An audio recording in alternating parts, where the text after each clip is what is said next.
तिथे एक theatre group होता दिल्लीमध्ये. तिथले डायरेक्टर होते एन के शर्मा आहेत म्हणजे. आणि मग मी ते ऐकवायला जायचो आणि मग ते फाडून टाकायचे की अच्छा नाही. आणि ते मला खूप भय झाली. त्याच्यामुळे मी खूप परत लिहायला शिकलो. What is your favourite food when you come to Pune? अरे पुण्यात जितकं जेवण खाणं पुण्यात आहे तितकं मला नाही वाटत जगात कुठे आहे. मला वाडेश्वरमध्ये जाऊन उपमा खायला आवडतो. ओके. तर मी ते प्लॅनिंग असतं माझं की एकदा एक उपमा तरी कुठून तरी जाऊन त्याला खायला पाहिजे. मटणाचे खूप छान छान ठिकाणं आहेत ते पण मी जातो. सामाजिक राजकीय जे काही आहे त्याच्यामध्ये काय अस्वस्थ करतं?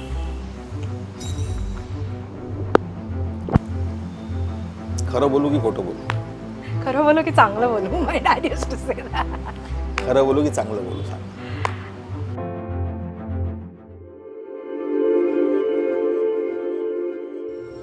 नमस्कार, मी रीमा अमरापूरकर आणि सकाळच्या पॉडकास्टमध्ये तुमचं सगळ्यांचं स्वागत आहे. आज आपल्याबरोबर आहेत स्वानंद किरकिरे, गीतकार, कलाकार, गायक, अभिनेता, असे विविध ओळखी असलेला एक स्वच्छंदी माणूस आणि त्याचं नाव पण आहे स्वानंद. सो स्वानंदजी, तुम्ही तुमच्या आनंदात डुंबलेला असता आणि त्याच्यातून तुम्ही क्रिएट करत असता गोष्टी. So let us talk about this live performance जे तुम्ही देता.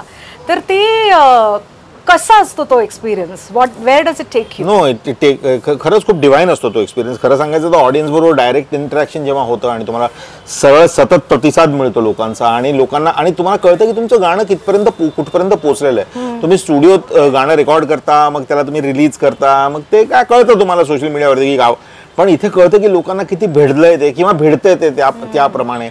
आणि always live performance give you a kind of energy जी म्हणजे त्याच्यात तुम्हाला ती एनर्जी झोकावी लागते. जसं आता आपण ऑफ कॅमेरा बोलत होतो की it's a nervous and exciting job at the same time. Yeah like I am very scared right now.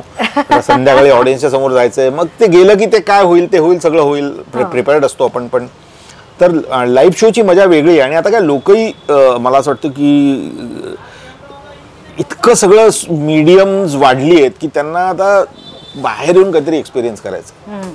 त्यांना घरात बसून एक्सपिरियन्स नाही करायचं. ते आता आयपॉडवरती किंवा स्ट्रीमिंग प्लॅटफॉर्मवरती बसून नुसती गाणी ऐकलं की ते पुरत नाही. असं वाटतं की नाही, तो डायरेक्ट एक्सपिरियन्स घ्यायला पाहिजे. ते सुंदर आता काळ आलेला आहे लाईव्ह परफॉर्मन्ससाठी असं माझं मत आहे. सो पण मला एक प्रश्न नेहमी पडतो जेव्हा असा हरहुन्नरी कलाकार असतो की जो इतक्या सगळ्या गोष्टी करू शकतो. सो असा काही do you have your favourite की काय करताना सगळ्यात जास्त मजा येते? तो प्रश्न वेगळा आहे. पण मला मला सगळंच करायला मजा येते. नाहीतर असं म्हणूनच मी सगळं करतो. म्हणजे मला जे करायला मजा येत नाही ते मी नाही करत. मला धावायला नाही आवडत, मला जिम नाही आवडत, तर मी ते नाही करत. ओके. तुम्हाला खायला आवडतं? खूप आवडतं. What is your favourite food when you come to Pune?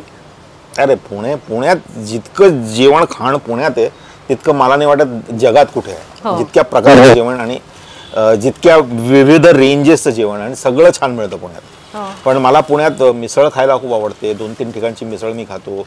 मी खरं सांगू, मला म्हणजे इट्स व्हेरी वियर्ड पण मला वाडेश्वरमध्ये जाऊन उपमा खायला आवडतो. ओके. तर मी ते प्लॅनिंग असतं माझं की एकदा एक उपमा तरी कुठून तरी जाऊन त्याला खायला पाहिजे. राईट. मग पुण्यात व्यवस्थित सगळं जेवायला आम्हाला आपल्या थाळ्या खूप आवडतात विविध प्रकारच्या. मी त्या एक पुण्यात सगळ्या प्रकारचं म्हणजे नॉनव्हेज व्हेज दोन्ही मटणाचे खूप छान छान ठिकाणं आहेत ते पण मी जातो. Pune is great. आणि मग वैशाली रुपाली वगैरे तर आहेतच. सध्या what is keeping you occupied? Life basically singing songs, writing songs, acting. I have just finished one film with Jaya Bachchan ji which I shot in Goa. एक 1.25 महिना 1.5 महिना मी तिकडे होतो. आता गोव्यात शूटिंग करत होतो. त्यानंतर मी आता पुन्हा मी परत मुंबईत येऊन गायला वगैरे लागलो. पुन्हा एका फिल्मच्या शूटिंगला जायचं जानेवारीमध्ये. तर ॲक्टिंगही चालू झालं आहे आता माझ्या आयुष्यात. आणि ह्याचे शोज चालू आहेत गाण्याचे. तर ते बावराचे तर ते पण चालू आहेत. हे बावरा बँड हा कसा, म्हणजे how did you come up with this? खूप जण म्हणत होते की तू हे लाईव्ह कार्यक्रम केले पाहिजेत वगैरे असं सगळं एक चाललं होतं. मग राहुल गांधी आणि तंबू नावाची एक हे ते पियुष मिश्रांबरोबर ते करतात. Then they came up with this idea की let's do this, and then I found some really great musicians आणि त्यांच्याबरोबर मग मी हे काम सुरू केलं आणि ते खूपच छान एक जमून आलं आहे. श्रेय गुप्ता आहे, म्हणजे असे 4-5 खूप सुंदर द्वापायन आहे असे. आणि असं कधी झालंय का की इतक्या वर्षात तुमच्या करिअरच्या की तुम्ही एखादं गाणं लिहून घेऊन गेलात आणि तुम्हाला डिरेक्टरनी 1 तासाचं लेक्चर दिलं त्याच्यानंतर की तुम्हाला ते कसं समजलं नाही आणि मग ते गाणं दुसरीकडे वापरलं गेलं आणि ते सुपरहिट झालं? नाही, असं नाही, माझ्याबरोबर नाही होत. मला लेक्चर नाही देत लोक. मी दुसरीकडे देत नाही. मी जे गाणं इथे केलंय ते मी तिथे परत त्याला काही करायला अर्थ नसतो. जर का त्यांना ते गाणं नाही आवडलं तर ते आपण स्क्रॅप करायचं आणि मग ते पुन्हा लिहायचं. ओके, नव्याने लिहायचं. पण इथलं तिकडे विकायचं हे काम म्युझिक कंपोजर असताना काही पुष्कळ वेळेला त्या ट्यून्स करता येतात, पण लिरिक्स त्या ट्यूनला बांधलेले असतात, त्यामुळे त्या वेगळीकडे जाऊन अशा विकता येत नाही. म्हणजे ऐकवता पण येत नाही की मी इथे असं काही लिहिलं होतं. हां, पुस्तकात काही लिहिलं होतं, ती गाणी सिनेमात झाली, ते झालं. असं पुष्कळदा झालंय की काहीतरी छान किंवा आधीच कंपोज केलेलं एखादं गाणं आहे. माझं पहिलंच गाणं बाबरामन देखणे चला एक सपना, ते तसंच होतं की मी आपल्यासाठी म्हणून केलं होतं ते आणि ते सिनेमात आवडलं. राईट. मी त्याच्या आधी ते बाबराच्या आधी मी जे करत होतो NK शर्मा बरोबर ॲक्ट 1 नावाच्या ह्याच्यात, तिथे माझं ट्रेनिंग सुरू झालं. म्हणजे मी पियुष सुरुवात केली.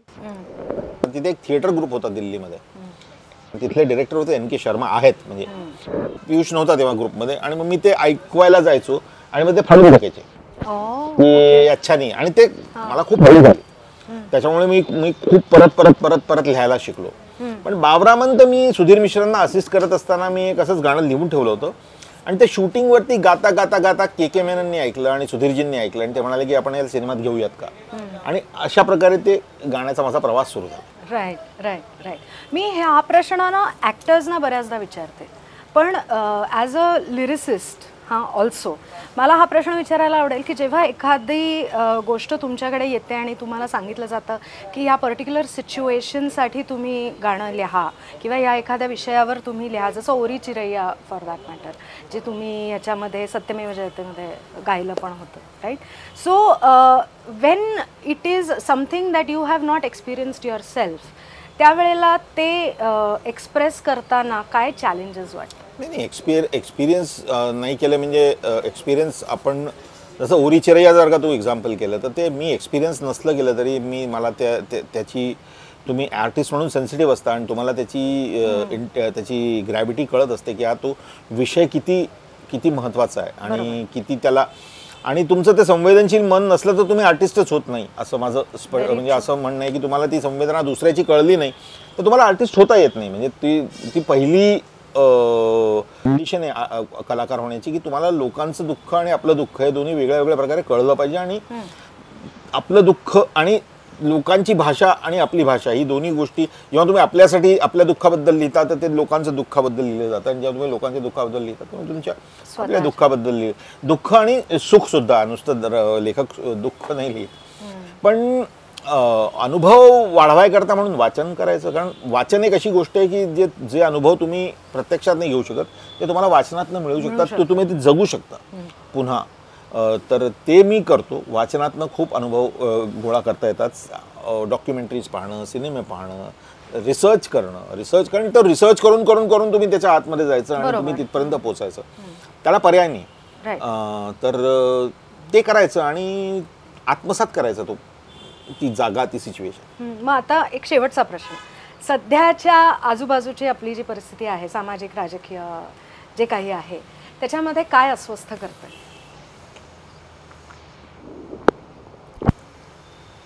खरं बोलू की खोटं बोलू? खरं बोलू की चांगलं बोलू? My dad used to say that. खरं बोलू की चांगलं बोलू सांग? खरं. अस्वस्थ काय करतं? अस्वस्थ करतं मला राजकीय पक्षांचं